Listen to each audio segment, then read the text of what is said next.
नमस्कार दोस्तों, स्वागत है अपने YouTube channel top trending GK में। दोस्तों इस वीडियो में देखने वाले हैं जो आज आपकी एसएससी जीडी का 10 जनवरी को सेकंड शिफ्ट में एग्जाम कंडक्ट हुआ है। ये 11:45 से 12:45 वाली शिफ्ट है। इस शिफ्ट में पूछे गए जीके के टोटल जो 20 सवाल पूछे जाते हैं उनमें से 17 एग्जैक्ट सवाल हैं वो मिल चुके हैं स्टूडेंट की रिव्यू द्वारा। आप भी अपने शिफ्ट में पूछे गए सवाल भेज सकते हो। इसके लिए आपको टेलीग्राम से जुड़ना होगा और इसकी पीडीएफ फाइल के लिए भी टेलीग्राम से जुड़ जाएगा। जो न्यू कैंडिडेट है टेलीग्राम चैनल ज्वाइन नहीं किया है, ऑलरेडी 2.5 लाख कैंडिडेट यहाँ पर फायदा उठा रहे हैं। आप भी पीडीएफ फाइल वगैरह वहाँ से डाउनलोड कर सकते हो, लिंक डिस्क्रिप्शन बॉक्स में है। और प्रीवियस ईयर पेपर के लिए भी आप वेबसाइट विजिट कर सकते हो, डिस्क्रिप्शन बॉक्स में लिंक मिल जाएगी। शुरुआत करते हैं सेकंड शिफ्ट का पहला सवाल। अब नोट से सवाल बार बार पूछे जा रहे हैं। इससे पहले पूछा गया था नोट के पीछे जो चित्र अंकित है वो किसका। यहाँ पर पूछा 50 रुपये का जो नया नोट है वो किस कलर का है। तो वो कुछ ब्लू टाइप का रहता है, फ्लोरोसेंट ब्लू कलर हो जाएगा। इसी प्रकार सभी जो नए नोट हैं उनका कलर आपको पता होना चाहिए। जैसे 500 रुपये है वो स्टोन ग्रे, और 10 रुपये का नया नोट है चॉकलेट ब्राउन, 20 रुपये का कलर है वो ग्रीनिश येलो हो जाएगा, 100 रुपये का ब्लू ग्रीन है, और 2000 रुपये का है वो मैजेंटा यानी जो गुलाबी टाइप का कलर है। आगे बढ़े उससे पहले मैं आपको बता, जो कैंडिडेट एसएससी जीडी का एग्जाम पहली बार देने जा रहे हैं और एग्जाम में उनको लगता है, बहुत से कैंडिडेट ने आज एग्जाम भी दिया है, कमेंट सेक्शन में बताना किस प्रकार से आपने कितने सवाल अटेम्प्ट किए हैं। पूरे सवाल अटेम्प्ट करने के लिए टाइम मैनेजमेंट बेहतर करना आवश्यक है। कोई भी एग्जाम को क्रैक करना उसकी स्ट्रेटजी में मॉक टेस्ट हमेशा रहता है। मॉक टेस्ट देने से कोई मतलब नहीं रहता, उसका एनालिसिस करना। जो भी आप मॉक टेस्ट देते हो बार बार आप कहाँ पर गलतियाँ कर रहे हो, तो टेक्स्ट बुक इसके लिए सबसे बेस्ट प्लेटफॉर्म है जहाँ आपको ईयरली टेक्स्ट बुक पास अभी डिस्काउंट के तहत मिलने वाला है। टीटीजी के कूपन कोड यूज़ कर लेना, एक्स्ट्रा डिस्काउंट मिल जाएगा। इसमें सभी एग्जाम्स के मॉक टेस्ट, वो भी एग्जाम ओरिएंटेड, एक बार पास ले लीजिएगा। और 640 प्लस एग्जाम्स के जितने भी स्टेट और सेंट्रल लेवल गवर्नमेंट एग्जाम्स होते हैं, एक ही पास में लाखों कैंडिडेट यहाँ पर ऑलरेडी मॉक टेस्ट दे रहे हैं। जो एग्जाम सा माहौल होता है उसी प्रकार से यहाँ पर मॉक टेस्ट देते हैं। 17 लाख एक्टिव यूजर्स हैं। एग्जाम का इंटरफेस डैशबोर्ड है। जो न्यू कैंडिडेट है जरूर चेकआउट कीजिएगा, लिंक डिस्क्रिप्शन बॉक्स में। टीटीजी के कूपन कोड यूज कर लेना, एक्स्ट्रा डिस्काउंट मिल जाएगा। टेक्स्ट बुक पर सभी एग्जाम्स के मॉक टेस्ट एक ही पास में मिल जाएंगे।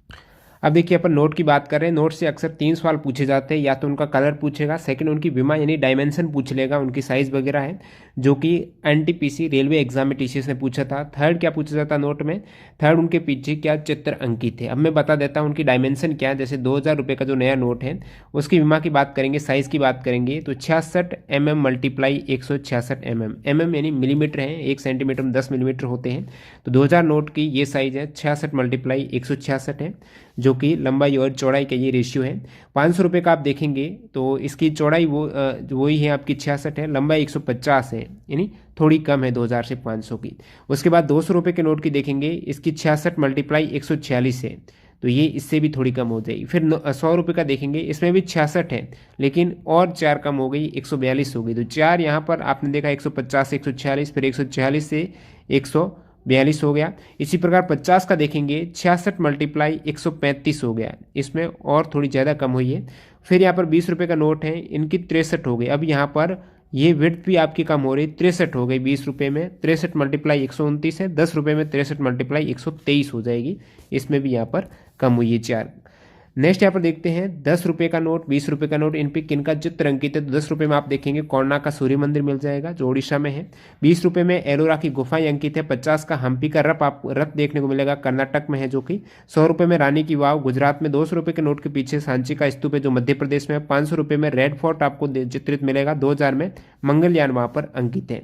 नेक्स्ट वाला है ओलंपिक में भारत का प्रथम ध्वजवाहक, फ्लैग बैरियर का पूछा है ओलंपिक में। अब देखिए भारत ने पहली बार ओलंपिक में वैसे 1900 में पार्टिसिपेट किया था, लेकिन इंडियन नहीं था, टीम नहीं भेजी थी उसमें भी। ओलंपिक में भारत का प्रथम ध्वजवाहक रहा वो 1920 का ओलंपिक, वो भारत का एक तरीके से पहली टीम भेजी थी इसी ओलंपिक में। तो वहाँ पर पूर्मा बनर्जी ये एथलेटिक्स थे, ये भारत के फ्लैग बैरियर रहे थे। लेटेस्ट जो ओलंपिक 2020 में हुआ है, मैरी कॉम और मनप्रीत सिंह ये ध्वजवाहक रहे हैं दोनों। अब देखिए जो आईओसी के द्वारा होता है ग्रीष्मकालीन समर ओलंपिक है, 1896 में यूनान के एथेंस में इसकी शुरुआत हुई थी, और पहला शीतकालीन 1924 में हुआ था, समर 1896 में हुआ था।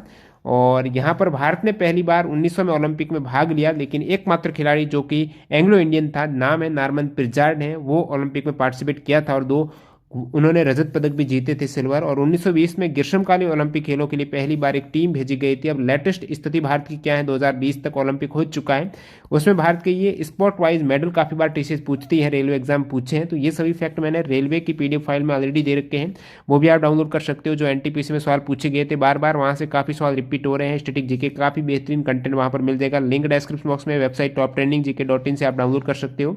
अब देखिए अलग अलग स्पोर्ट वाइज हैं, वो भी आपको पता होना चाहिए। फील्ड हॉकी में भारत के टोटल सबसे अधिक 12 मेडल, जिसमें 8 गोल्ड 1 सिल्वर 3 ब्रॉन्ज है। उसके बाद पूछा जाता है शूटिंग में टोटल कितने, तो वो 4 हैं, 1 गोल्ड 2 सिल्वर 1 ब्रॉन्ज है। एथलेटिक्स में एक अभी आया है जो जेवलिन थ्रो में नीरज चोपड़ा, 2 सिल्वर है ऑलरेडी, 3 हो जाएंगे। रेसलिंग में 5 ब्रॉन्ज 2 सिल्वर है, गोल्ड नहीं आया रेसलिंग में, तो 7 रेसलिंग के हैं। बैडमिंटन के 3 है, 1 सिल्वर 2 ब्रॉन्ज। बॉक्सिंग में 3 ब्रॉन्ज है, टेनिस में 1 ब्रॉन्ज है, वेट लिफ्टिंग में 1 सिल्वर 1 ब्रॉन्ज 2 मेडल है। इस प्रकार भारत के टोटल 35 मेडल हो जाते हैं, 10 9 16, यानी 10 गोल्ड 9 सिल्वर, 1 सिल्वर कम है लेकिन ब्रॉन्ज यहाँ पर अधिक है। और भी ओलंपिक से फैक्ट आधारित सवाल पूछे जाते हैं, इसका ऑलरेडी एक वीडियो पड़ा हुआ, वो आप देख सकते हो, जिसमें ओलंपिक पूरा कवर है, जहां से कोई भी सवाल नहीं छूटेगा। फिर भी ऊपरी तौर पर मैं आपको बता देता हूं, जैसे ओलंपिक पदक जीतने वाली पहली भारतीय महिला, काफी बार पूछा जाता, कर्णम मलेश्वरी है, वेट लिफ्टिंग है, 2000 के सिडनी ओलंपिक में जीता था। महिला पहलवान का पूछ ले जिन्होंने ओलंपिक में मेडल जीता, वो साक्षी मलिक है, 2016 के रियो ओलंपिक में ब्रॉन्ज जीता था। ओलंपिक में पदक जीतने वाले पहले भारतीय एथलेटिक्स पूछे तो नीरज चोपड़ा हो जाएंगे। एंग्लो इंडियन को छोड़ दे तो नीरज चोपड़ा ही है, जेवलिन थ्रो में गोल्ड जीता है इन्होंने। स्पेशल गोल्ड मेडल में तो एक ही है, बाकी जो पिर्जार्ड हैं उन्होंने जीता था सिल्वर। व्यक्तिगत प्रतिस्पर्धा में प्रथम गोल्ड, इंडिविजुअल है, टीम नहीं, टीम में तो हॉकी में आ गया था, लेकिन व्यक्तिगत प्रतिस्पर्धा में प्रथम गोल्ड अभिनव बिंद्रा ने जीता था 2008 के बीजिंग ओलंपिक में। ओलंपिक में भारत का पहला व्यक्तिगत पदक आया था 1952 के हेलेंस्की ओलंपिक में आया था, खसाबा दादा साहेब जादव ने। इस प्रकार ये काफी इंपॉर्टेंट फैक्ट बन जाते हैं ओलंपिक में। और व्यक्तिगत इसमें भी अलग अलग पूछे जाते हैं, एक से अधिक मेडल किसने जीते हैं किसी भी ओलंपिक में। भारत में सबसे अधिक मेडल अनुसार टोक्यो ओलंपिक 2020 तक कुल 7 मेडल हैं, जो कि अब तक का सर्वश्रेष्ठ प्रदर्शन है। ओलंपिक में 2020 में भारत का सबसे अधिक बेस्ट प्रदर्शन हुआ था, 1 गोल्ड 2 सिल्वर 4 कांस्य के साथ में। और व्यक्तिगत इंडिविजुअल में, टीम को छोड़ू तो इंडिविजुअल में एक से ज्यादा मेडल अब तक 2 खिलाड़ी हैं, जिसमें सुशील कुमार ने रेसलिंग में जीता है 2008 की चीन में कांस्य ओलंपिक, और 2012 की यूके में सिल्वर। 2 मेडल सुशील कुमार के, 2 ही पीवी सिंधु के, पीवी की 1 सिल्वर 1 ब्रॉन्ज है, तो 2 मेडल पीवी के हैं। और 6 बार 6 ओलंपिक में गोल्ड मेडल जीत चुकी है भारतीय हॉकी टीम है। नेक्स्ट वाला अपन देख लेते हैं यहाँ पर, 2022 में त्रिपुरा से राज्यसभा सदस्य कौन, त्रिपुरा से राज्यसभा सांसद कौन नियुक्त हुए हैं, तो बिप्लब कुमार देव हुए हैं 22 सितंबर 2022। अब करंट अफेयर्स देखें तो लगभग अगस्त सितंबर को ज्यादा फोकस कर रहा है यहाँ पर। जैसे जैसे एग्जाम डेट बढ़ेगी लेटेस्ट करंट अफेयर और बढ़ता जाएगा, अक्टूबर नवंबर इस प्रकार भी सवाल आपको देखने को मिलेंगे। तो लेटेस्ट वाले लास्ट 6 मंथ के आई थिंक कवर करेंगे तो सबसे बेहतरीन रहेगा। आंध्र प्रदेश का शास्त्रीय नृत्य कौन सा है, ये सवाल, और सवाल हमेशा ऑथेंटिक होते हैं, जो कैंडिडेट रेगुलर देखते हैं उनको पता है, तो आप जुड़ जाइएगा, चैनल को सब्सक्राइब करके बेल आइकन हिट कर देना। आंध्र प्रदेश का शास्त्रीय नृत्य है, ये इजी वाले जो 8 शास्त्रीय नृत्य हैं, देख लो भाई, इजी सवाल बनता है यहाँ से। कुचिपुड़ी, भरतनाट्यम तमिलनाडु का, कथकली केरल का, मोहिनीअट्टम केरल का, कुचिपुड़ी हो गया, ओडिसी ये तो नाम से ही है, कथक उत्तर प्रदेश, और क्षत्रिय नृत्य यहाँ पर आने वाले सेट में मिलेगा आपको, असम का है। बैडमिंटन में कितने अंक का गेम होता है, जैसे ही अंक हो जाएंगे वो जीत जाएगा, जैसे 21 पॉइंट का गेम होता है, 20-20 पर टाई हो जाता है, 21 पॉइंट ले लिया जिन्होंने वो विन हो जाएगा। अब टेबल टेनिस की बात करें तो 11 पॉइंट का होता है, वॉलीबॉल में 25 पॉइंट का होता है। 2011 में सबसे अधिक महिला साक्षरता दर है केरल की है, और भारत की साक्षरता जो लिटरेसी रेट है वो 74% है 2011 के सेंसस के अकॉर्डिंग। और इसमें भी स्टेट वाइड आप देखेंगे केरल सबसे अच्छी पोजीशन पे है, प्रथम रैंक है साक्षरता में, 93.91% यहाँ पर साक्षरता दर है। और उसके बाद लक्षद्वीप आता है, वैसे ही यूटी में आ जाता है। स्टेट में सेकंड आप देखेंगे तो मिजोरम आपको देखने को मिलेगा। सबसे कम साक्षरता में बिहार का नंबर आता है, बिहार में बहुत कम साक्षर है, उससे पहले अरुणाचल प्रदेश है, ये सबसे कम साक्षरता वाले राजस्थान झारखंड। लिंगानुपात में भी फर्स्ट केरल है, साक्षरता में भी केरल है, और लिंगानुपात में सबसे नीचे है हरियाणा। नेक्स्ट वाला रेडॉक्स अभिक्रिया, मतलब जहां पर ऑक्सीकरण और अपचयन दोनों हो रहा है, एक साथ है, ऑक्सीजन ऐड हो रहा है, एक साथ ऑक्सीजन जा रहा है, तो दोनों रिएक्शन एक साथ, जैसे आप देखेंगे उदाहरण में अलग हो सकता है ऑप्शन में, जैसे H2 सल्फ्यूरिक एसिड की कार्बन से मैं रिएक्शन कराऊंगा, कार्बन के साथ ऑक्सीजन ऐड हो रहा है, एक तरीके से कार्बन का क्या हो रहा है, ऑक्सीकरण हो रहा है। और हाइड्रोजन आप देखेंगे वो कितने थे, ऑक्सीजन 4 थे, यहाँ पर एक ही रह गया, तो इसका कहीं ना कहीं अपचयन हो रहा है, ठीक है, तो दोनों एक साथ हो रहे हैं, यानी ये हो जाएगी आपके रेडॉक्स रिएक्शन। और नेक्स्ट देखते हैं, ये थोड़ा स्पष्ट सवाल नहीं मिला है, बालकृष्ण बता रहे हैं, लेकिन आगे क्या था, कुछ बता रहे हैं बीपी, कुछ बीबी बता रहे हैं, तो ये बालकृष्ण से कोई पूछा गया है, नृत्य का पूछा है या फिर वाद्य यंत्र का पूछा है। यदि बालकृष्ण की बात करें और सवाल में मेंशन था उनको कोई अवार्ड भी मिला है, पद्म अवार्ड वगैरह, तो बालकृष्ण एक कर्नाटक संगीत, डी बालकृष्ण की बात करूं तो कर्नाटक संगीतकार है, मैसूर परंपरा में वीणा बजाते हैं डी बालकृष्ण। बाकी इस पर सवाल नहीं मिला है। यामिनी कृष्ण मूर्ति भी बता रहे हैं, तो यामिनी कृष्ण मूर्ति है, ये भारतनाट्यम और कुचिपुड़ी नृत्य की एक भारतीय नर्तकी है। 2001 में इन्हें पद्म भूषण जरूर मिला है। पांचवी और छठी पंचवर्षीय योजना, प्रथम सेट में भी पंचवर्षीय योजना मैंने सारा डिटेल सहित बताया था कि 2-3 जो बीच में गैप रहते हैं उसका आपको स्पेशल पता होना चाहिए, जिसमें यह भी मेंशन किया था कि पांचवी पंचवर्षीय योजना पूरी नहीं हुई है, तो उससे बाद गैप पड़ गया था, वो रोलिंग प्लान का था। 78 से 80 के मध्य रोलिंग प्लान था, तो ये plan holiday plan, rolling plan, ये आप देखेंगे 78 से 80। अब देखिए पहली और दूसरी रेगुलर, तीसरी रेगुलर है, यानी 5-5 वर्ष के अंतर में हो रही थी 51 से जब शुरुआत हो गई थी। अब देखेंगे तीसरी और चौथी के मध्य हॉलीडे आ गया, ठीक है। फिर पांचवी और छठी की मध्य रोलिंग प्लान, पहला हॉलीडे होता है फिर रोलिंग होता है, तो प्रथम प्लान हॉलीडे हो जाएगा, तीसरी और चौथी के मध्य, पांचवी और छठी के मध्य रोलिंग प्लान है, और एक लास्ट में आता है एनुअल प्लान। एनुअल प्लान है, अब 7वीं और 8वीं के मध्य गैप है, वो है एनुअल प्लान। तो हॉलीडे, उसके बाद आपके रोलिंग, फिर एनुअल हो जाएगा।